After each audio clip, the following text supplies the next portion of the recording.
we started trying to take the valves out.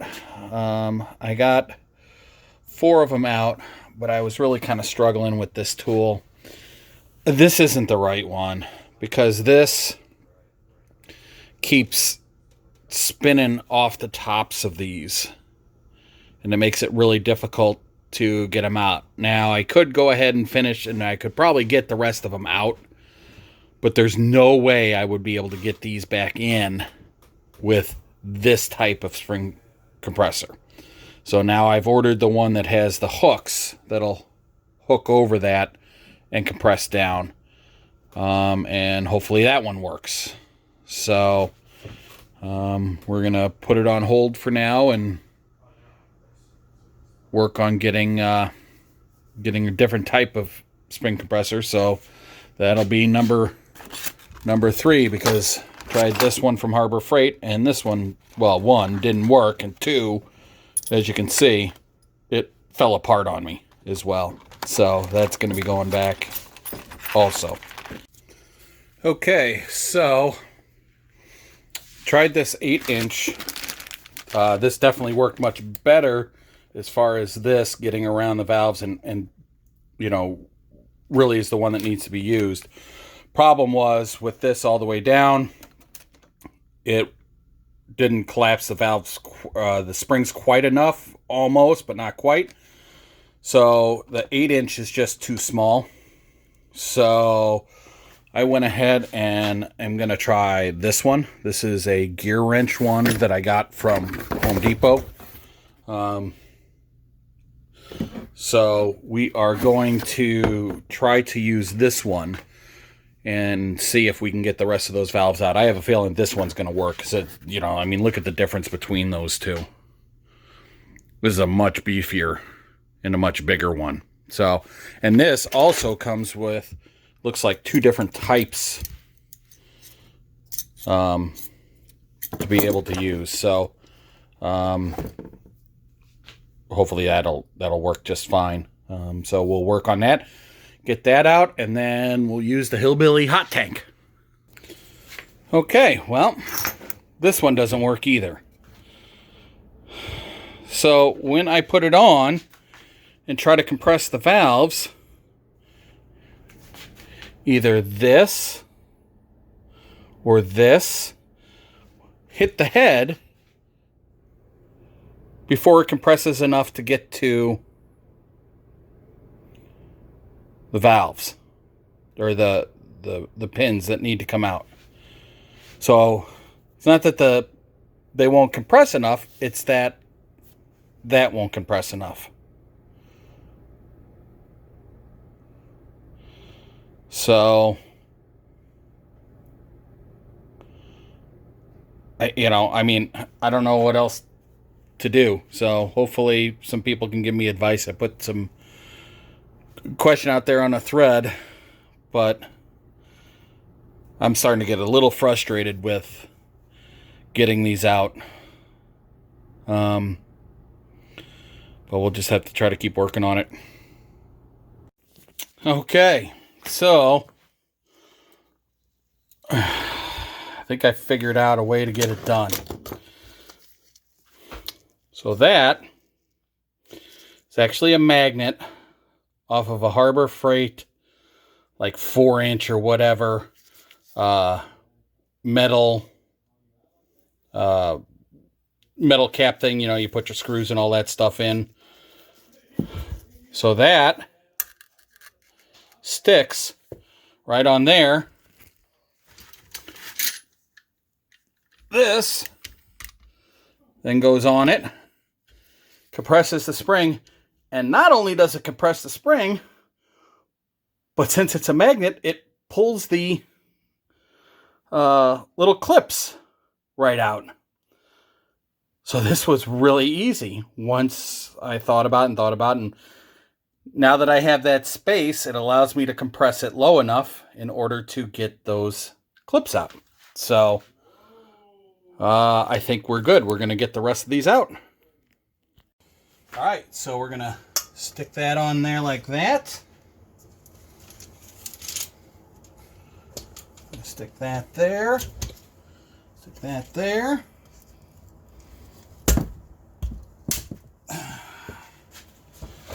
that.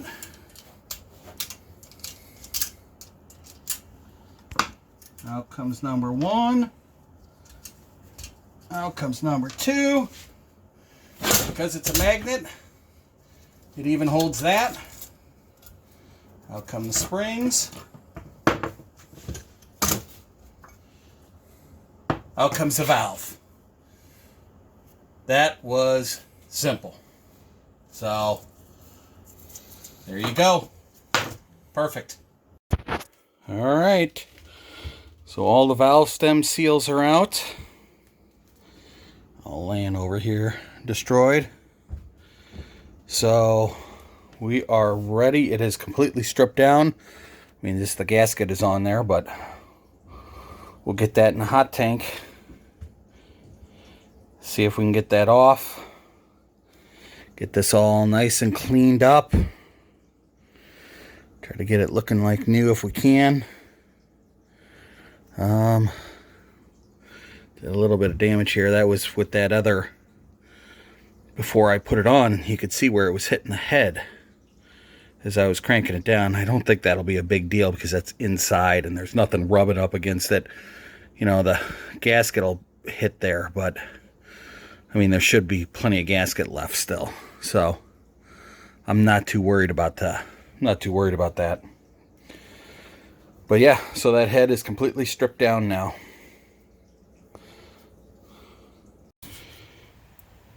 Okay, so it's time for the Hillbilly hot tank. So here's what we're gonna try. We're gonna have to flip it, obviously, because the pot's too small. But we got it on the grill. Got it in a pot. Got it filled with the simple green. And just start heating it up.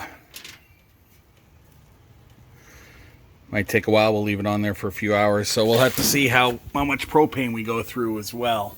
So there's where we're starting. And just try this to clean this up. So the only thing is, I got to keep track. I've got 3 washers that are still stuck on there that didn't come off. They were rusted on. So I'm wondering if doing this will loosen those up, but hopefully that gasket will come off. And yeah, get this cleaned up. So we'll check back in maybe an hour. So I also just thought I'd let you guys know. So this was a turkey frying pot that I got from Sports Academy. Is like $30. So I figure if you can fry a turkey in it, it should be able to handle the heat of being on the grill for an extended period of time, hopefully. And it also comes with a thermometer, so we'll be able to see how hot the water gets. So we just started, so we are just under 100 degrees. So see how quickly that rises up. Okay, so we have switched over. I went ahead and supported that because after almost an hour, as you can see, it did go up. It's just under 150, so it went up 50 degrees in an hour. But I just have a feeling this will be a much faster with it directly on that burner now. So we'll see. We'll give it another half an hour or so and we'll see where we are. But I think that'll go a lot faster on that direct burner. But I needed to support it in some way because the pot's way too heavy. It would have just right off the side. So we'll try that Hillbilly side. Kind of see down in there, it's looking cleaner already. So I'm okay with it so far, so we'll leave it in there for a little longer and we'll see where we get. So just so you can kind of see where I filled it.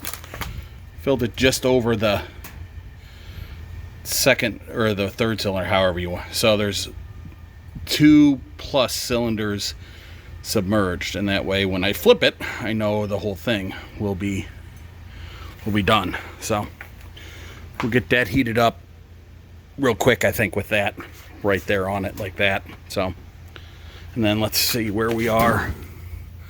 Propane really hasn't moved a whole lot. It's just underneath where it says gas. So we will keep trucking along. Okay, so here we are at an hour and a half. We're at about 200 degrees. Water's really dirty. You can't see the bottom anymore. So I think I'm gonna do it for another hour, and then we'll flip it over. But as you can see, I mean the head itself is pretty hot too. So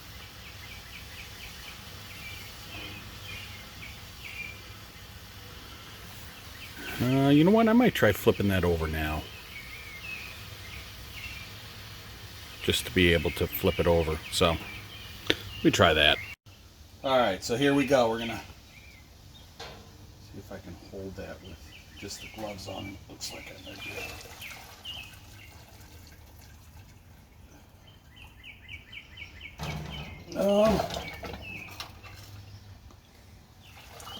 I think I'm actually going to leave that down there for a little bit longer.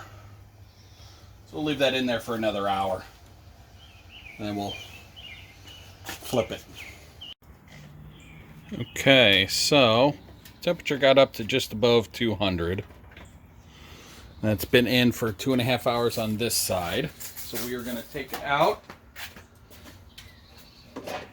And we are going to set it on the rocks and let it cool, because I don't want to, and then I'll rinse it off. I don't want to throw cold water on it right away, because I don't know if that would warp that head going from hot to cold so fast. So we're not going to do that.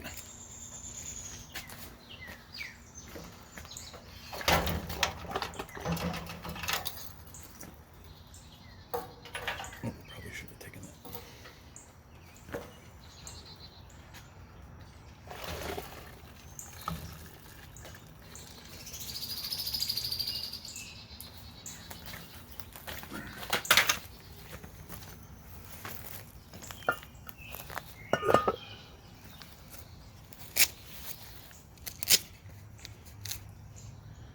It's steaming. You can look to see nice and clean that looks all inside there.